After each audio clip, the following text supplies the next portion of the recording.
5 to 10 by 25. They also have outside covered and uncovered spaces available for vehicles, boats, trailers, and RVs. Jessup Premium Storage on the Waycross Highway in Jessup. January brought record-breaking cold, but the sales here at Mike Birch Ford were smoking hot. So now we've got to move this pre-owned inventory. We've got a great selection of clean one-owner vehicles as low as $150 a month. Stop the search. Call Mike Birch or at MikeBirchFord.com.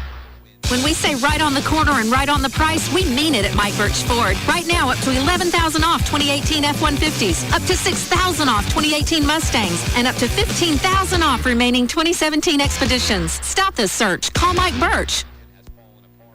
Big Dog Country Radio, WIFO-FM in Jessup, 105.5 on your FM dial. Good morning to you. It's a Monday morning, kind of overcast out there. 60% chance of showers today. Already had some this morning. 40% tonight, just an overcast, on and off rainy day. And the automobile is at 8.3 feet and steady. Butch Shepard here with you, along with Bob Morgan on this 19th day of March. It's now time for the world-famous Butch and Bob Show, brought to you by Mike Birch Ford in Blackshear, by Jessup Premium Storage, located out here on the Waycross Highway, and by Murphy Builder Supply on Northeast Broad Street in downtown Jessup, just down from the Big Red Caboose. Well, Bob, it is political season. People have thrown their hat into the ring, and we've got a newcomer to running for office in the studio with us this morning. Yeah, as we mentioned, 2018 election year. Again, the primaries in May, and then the election in November. As promised, we're going to bring you comments from those running for these offices. As we've mentioned, Chad Nimmer not seeking re-election after 8 years as state representative in District 178. So 3 people have thrown their hat into the ring. 2 on the Republican side, 1 Democrat, and one of the Republicans in the race is with us in the studios, Wayne County, and Stephen Meeks from Scriven, Georgia. Stephen, appreciate you being here and talk about your candidacy for this race. Good morning, Butch and Bob. Thank y'all for having me on the world-famous Butch and Bob Show on a Monday morning, and it's great to be with you. And it's going to be an interesting year when it comes to politics, and look forward to it as we get the campaign underway. We are, as you've mentioned, I'm from here in Wayne County. I'm a native of Tata, Georgia. Joy and I met in Washington, D.C. when we were both involved in politics at that level. And as a little bit of background information, I attended Abraham Baldwin Agriculture College in Tifton, graduated with an associate's degree in ag engineering, went on to the University of Georgia and graduated with a bachelor's degree in crop science from the College of Agriculture and Environmental Sciences. And from there, went to work with then Congressman Saxby Chambliss in Macon, and then on to Washington, D.C., and followed him through his ascension through the ranks onto the United States Senate and working with the Committee on Agriculture, Forestry, and Nutrition there as legislative director, and then transitioning back to the state of Georgia to be a state director in Atlanta for several more years, and was very fortunate to outpunt my coverage and the great woman that I married, Joy. And we moved back here to make our life here in Wayne County. That is so true words on that last sentence right there. I knew you'd get a kick out of that. Married a hometown girl, and she is wonderful and a great asset, and we make a great pair. Yep, y'all did. You know, I've known you for years. Like I said, I've known you when you worked for Saxby Chambliss, because Saxby's been on our show many times, but you've been involved in politics for a long time. That's what you want people to know. I mean, you're not new to the political scene by any means. I'm not new to it. I've always been behind the backgrounds working to solve issues that are important to everyday Georgians. One of the things that pops up during the political season is campaigns around rural Georgia. Well, rural Georgia is where I grew up. It's where we live. It's important to us. It's not important to us just during the campaign season. So it's year-round. I've had the opportunity and humbled by that to work at a level in Washington with policy, and that being a lot centered around farm bills. And I understand what it takes to be able to sit down at a table with people from all walks of life to listen what their needs are, as well as negotiating a final product that will be best for America. Chad Nimmer's always had that peanuts, spines, and politics, and you've always been working with that. So you and Chad were pretty good friends. People still surprised that Chad decided not to run for another term, but it came kind of quickly before the qualifying began. So did you have a heads up that he wasn't going to run, and he tried to tell you that you need to be putting your name in the ring, or how did it all come down? Well, I think we were all surprised by the fact that Representative Nimmer decided not to seek re-election. He has served the district with integrity and distinction, and has worked his way up the ladder and leadership very quickly in Atlanta. And I think it was a surprise to all of us, but I think when it came down to it, it was the best decision for him and his family at the time. And this point in their lives, he's got some great kids, and they're getting on up in age, as well as some young ones in the house, and they are they're moving forward. And I didn't get the heads up. We were all surprised by that. I didn't get a late night visit from, hey, you might want to do this. I've always been encouraged to run for office from time to time when things pop up. So after the announcement, I got lots of encouragement, and it wasn't a decision that was made lightly. I'm one of you guys. I live here, work here, raise a family here, and I decided, this would be a good time to jump in. Well, tell us how that decision's made. Like I said, you got to have the conversation with the wife and the family. Right. So you got to make the trip to Atlanta and qualify. I don't even know what the qualifying fee is for a state rep. Well, we talk about it from time to time, always have about, what are your plans? What are you going to do for the future? How are you going to be involved? How are you going to make a difference in your community? And it's one of those things that we've lived by, that serving is what we've tried to do. And when it comes to serving in office, Joy and I, neither one of us have jumped out there in terms of being on the ballot. So it's one of those things we talked about from time to time. Never knew when the time would arise, but obviously you have lots of conversations with your spouse, with your family, and obviously I have a job and a living to make here, so that entails having conversations with members at the farm to make sure that everything is covered there, and then we can do what we need to do on both fronts. Tell them what farm you work with. FMR Birch Farms out in Screven. Okay. And we. Qualifying was interesting. I've actually never been a part of that with my former boss, but it's a $400 qualifying fee. You go in and fill out lots of paperwork and introduce you to folks around the Capitol that may be there. So it's a location in the Capitol? It's a location in the Capitol. Yes, sir. They're on the second floor. Both parties have a room set up on opposite sides of the staircase there, and where they hold qualifying for all the elected offices. Now, High Seat District 178. Explain how big that is. It's pretty good territory. It covers part of Wayne, part of Appling, all of Pierce, and all of Brantley, and a smidgen in Ware County. And Representative Nimmer, I've heard over and over again since his announcement that everybody here felt like he was one of Wayne Countyans. That he was here a lot. Everybody felt like that he had their attention, or they had his attention, and whatever needed to be done, he was always willing to go and do and work for the good. So it's a pretty big territory. He did it. He was able to keep balls in the air that most of us may let drop from time to time, but he did it really well. It's big shoes to attempt to fill if we're fortunate enough to get to that point. And but for listeners in other counties, I hope that if I'm elected, that I'll be able to serve as he did in those communities as well. Now, how do you get your campaign rolling? Do you have friends in all those counties? How do you set up the campaign? How do you get around the district? How does all this work? It's a lot to get going. We're already out in the field. We're calling friends. We're reaching out to those who have been involved in campaigns in the past in each of those communities, getting involved in those communities, attending events, and just really working hard to get the word out. Campaign signs will be arriving before too long, and we'll have organized events to get those out. And we look forward to campaign signs. Who does that? We have a consulting group out of Atlanta that many of the candidates have worked with over the past several years. They come up with color and design. Right. They'll submit different coloring, different designs, and kind of choose what fits your campaign the most in your personality, etc. Okay. All right.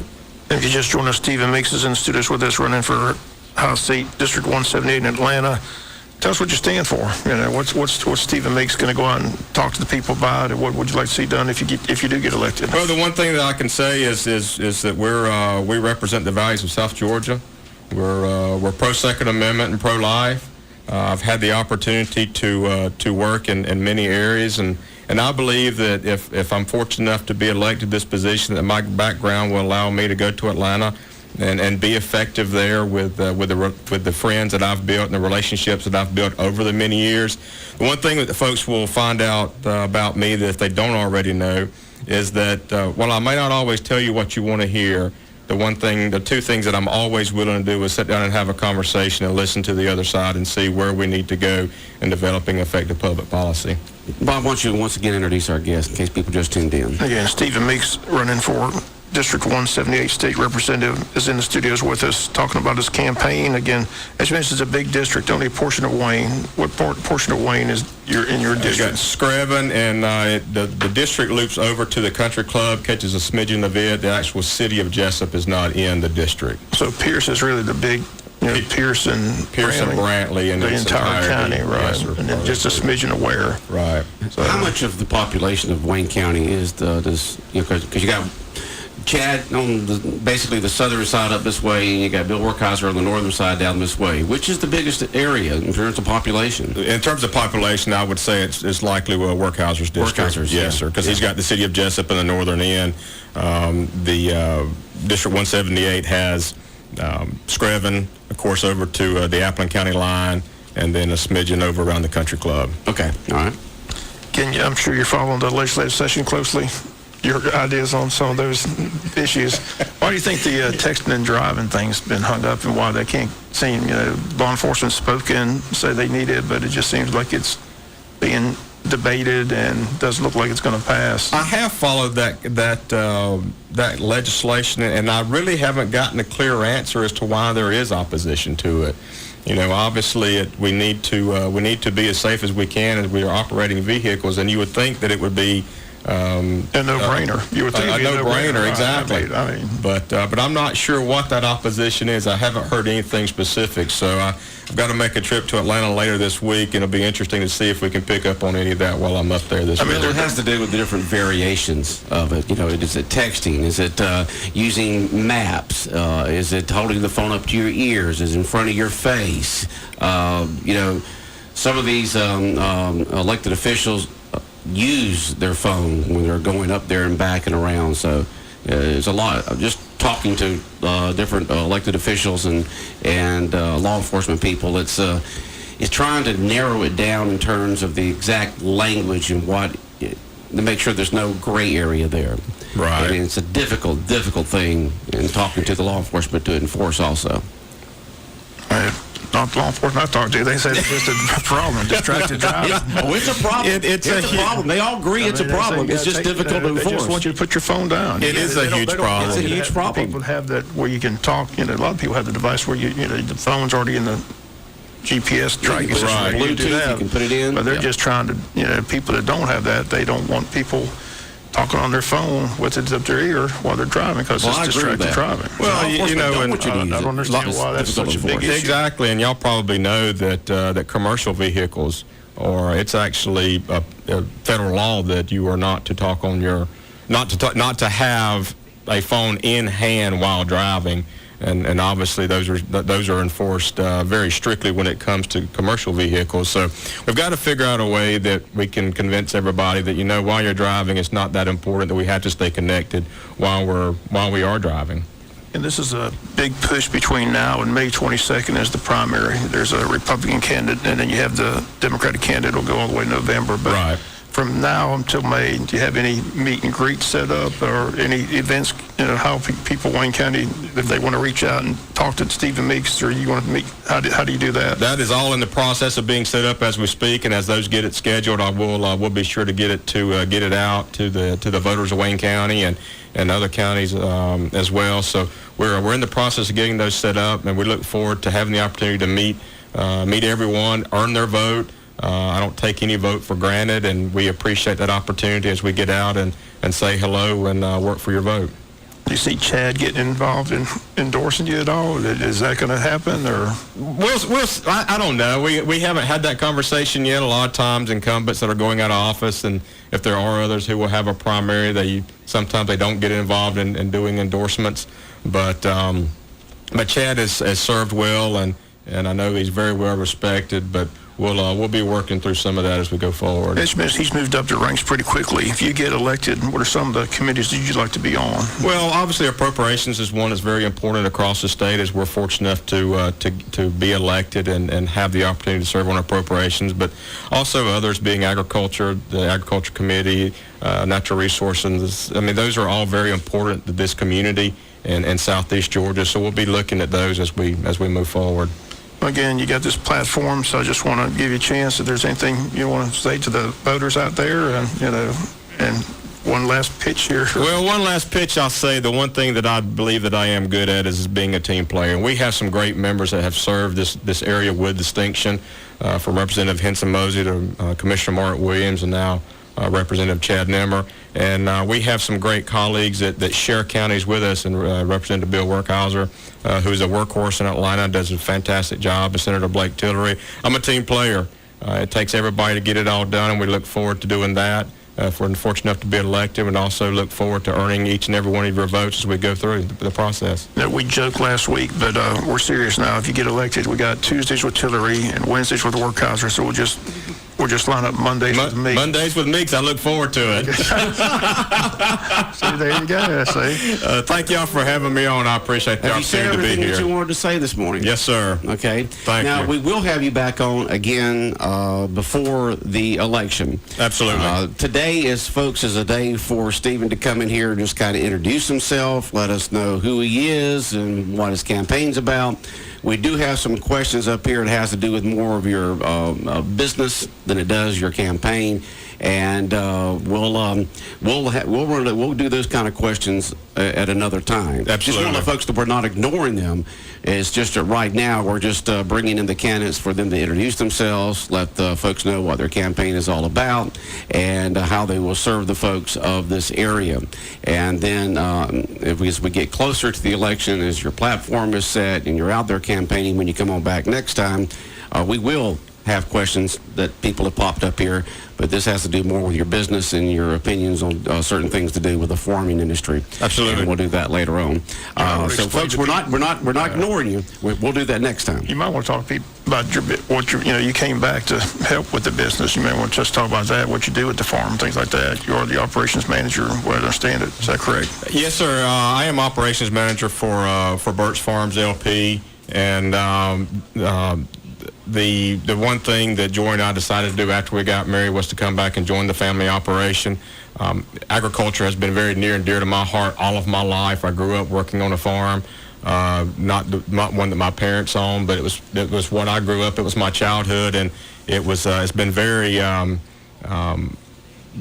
very near and dear to me, and it's one of those things I always wanted to be involved in. And we had the chance to come back and join the family operation, and it's been very rewarding on my part. I love it every day. My office is the blue sky and a tractor in the field, so it's a lot of fun. In my opinion, it's something different every day. But we have the opportunity to produce the best, highest quality food and fiber of any country in the world to our citizens. So from that aspect, it's one of those things that I love. It's very near and dear, and we're grateful that we've had the opportunity to come back and join the family operation and have an impact there as well. Okay, well, I said I've known you for a long time. I said met you when you worked for Saxby Chambliss for years, and learned a lot under his guidance. So wish you the best of luck in this race. Again, as I mentioned, it's a mad dash now between now and May. Absolutely. You don't get a lot of time to cover those 3 counties or 4 counties. Right. A smidgen of Ware, portion of Wayne, all Pierce, all Brantley. So I guess you spend a lot of time in those counties? Yes, sir. We got to spend a lot of time down there meeting folks and shaking hands and asking for their support. Okay. I wish the best of luck. Like I said, we'll have you in there again between now and May 22nd. But again, appreciate you coming in today and letting people hear from you and hear about your thoughts on the election. And again, I guess do you know this Republican candidate, the retired judge? I'm trying to get his name here. I got it here somewhere. But I have not met him. Franklin Rozier is his name, right? Right. I have not met my opponent. Well, that's what I understand. He's a retired state court judge. That's what I understand. From Pierce County. Yes, sir. Right. So, okay. So again, that's the race in May, and then like I said, there's a Democratic candidate, Greg I'm sure I'm butchering his name. It's O'Driscoll, O'Driscoll. I'm not sure where he's from, but he'll be on the ballot in November. Right, so, exactly. But again, we look forward to the election. Appreciate you coming in. And Thank you. Thank you for the opportunity to be here. No problem, Stephen. Good to see you. Good to see you as well. Best of luck. Thank you. All right, we'll be back more of the world-famous Butch and Bob Show in a moment. Murphy's Builder Supply is where you need to go for all your home improvement projects and hardware needs. They've been serving folks in this area since 1946. Murphy's offers some products and services that you may not know about. They now sell ammunition, both bullets and shells. Murphy's also sells personalized tags for dog collars. They build customized screens for windows and doors. Murphy's can rekey locks, and of course they can make keys. They cut glass for windows, plus Murphy's has monthly door buster specials. Check their Facebook page to see what's on sale. Murphy's Builder Supply, 156 Northeast Broad Street, Jessup. Jessup Premium Storage, 1455 South 1st Street is Jessup's best place to store your valuables. Whether it's furniture between moves or just a place for the overload, call Jessup Premium Storage at 530-8003. That's 530-8003. Jessup Premium Storage units are indoors, climate controlled, and they have 24-hour surveillance and on-site management. You have 24-hour, 7-day-a-week access to your unit. Sizes range from 5x5 to 10x25. They also have outside covered and uncovered spaces available for vehicles, boats, trailers, and RVs. Jessup Premium Storage on the Waycross Highway in Jessup. Big Dog Country Radio, WIFO 105.5 FM in Jessup. The time now is 8:24. We're going to continue on with the world-famous Butch and Bob Show. And once again, folks, we weren't ignoring the questions coming in. This was just a, here I am, I'm running for office, here's what I'm standing for, and kind of a meet and greet, and just let the folks out there know who the candidates are running. And then when we have them back on the air before the election for the primary in May, we will open it up to questions and have questions for him ourselves, for all the candidates. So have those prepared for next time when Stephen Meeks comes back on the air. Today, we just told him, the candidates, that today just come here, let us know who you are, why you're running, and what you stand for. Then we'll get into specific questions the next time we have him back on. And someone just said in nice softballs. Well, we didn't try to. Today was just a, here they are. Here's who's running. And we'll do that next time. Next time, folks, we'll do the questions. But we tell the candidates when they come on what they can expect. And the other two candidates that will come on will say the same thing. Just come on the air, let us know who you are, why you're running, what you stand for, and that so forth. And then when we have them come back on next time, we'll read all the questions that get popped up there on the text, and Bob will have questions for them. Okay, Bob? Because that's what we tell them. And we just want to make sure that the folks understand. That's the reason why I didn't ask for questions today.